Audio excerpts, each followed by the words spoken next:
வணக்கம். பிளாக் ஹோல்னு ஒன்று கண்டுபிடிக்கிறதுக்கு முன்னாடியே ஈக்குவேஷனில் வந்துச்சுன்னு சொன்னாங்க.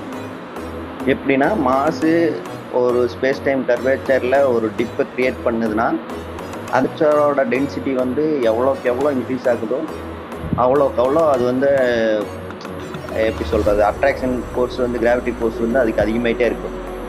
மேக்ஸிமம் அதனோட ஃபோர்ஸ் க்ரியேட் ஆகும்போது அப்போ தான் அது வந்து பிளாக் ஹோலாக மாறுது அப்படிங்கிற மாதிரி சொல்லியிருந்தாங்க. ஆனால் நம்ம டிஓஇயில் வந்து பார்த்திங்கன்னா பிளாக் ஹோலுங்கிறது சாதாரண ஒரு ஹோல். ஒரு மூமெண்ட்னு க்ரியேட் ஆகணும்னு வச்சுங்களேன், ஆங்கர் பாயிண்ட் அப்படிங்கிறது ரொம்ப ரொம்ப முக்கியம்.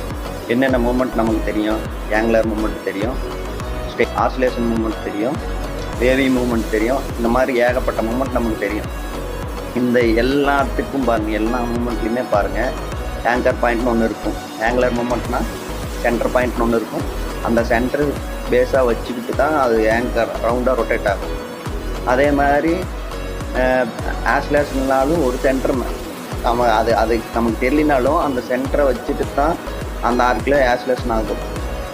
அதே மாதிரி வேவி மூமெண்ட்னாலும் ஒரு ஹை ஒரு லோ, ரெண்டுக்கு நடுவில் ஒரு சென்டர் பாயிண்ட் இருக்கும்.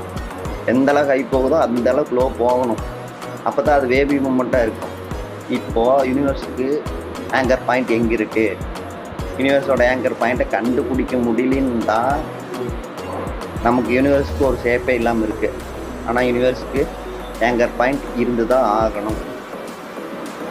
ஒரு பொருள் மூமெண்ட் இருக்குதுன்னா அதுக்கு ஆங்கர் பாயிண்ட் வேணும்னா, நமக்கு கேலக்ஸி மூவ் ஆகிட்டுருக்கு, பிளாக் ஹோல்ஸ் மூவ் ஆகிட்டுருக்கு, எல்லா பிளானட்ஸ் மூவ் ஆகிட்டுருக்குன்னா அதுக்கு ஒரு காமன் சென்டர் பாயிண்ட் இருந்தால் மட்டும்தான் அதனால் அந்த மூமெண்ட்டை கொடுக்க முடியும்.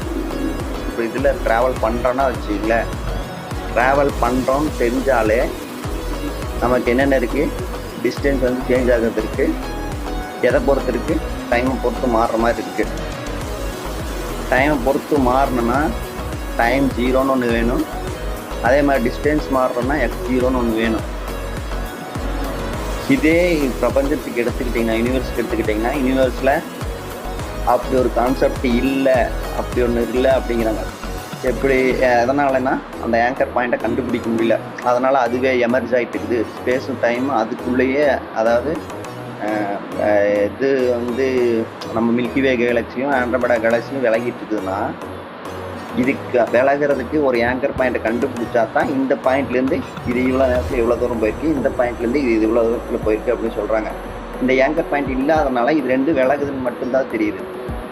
ஆங்கர் பாயிண்ட் இல்லாமல் ஒரு மூமெண்ட் நடக்குமானா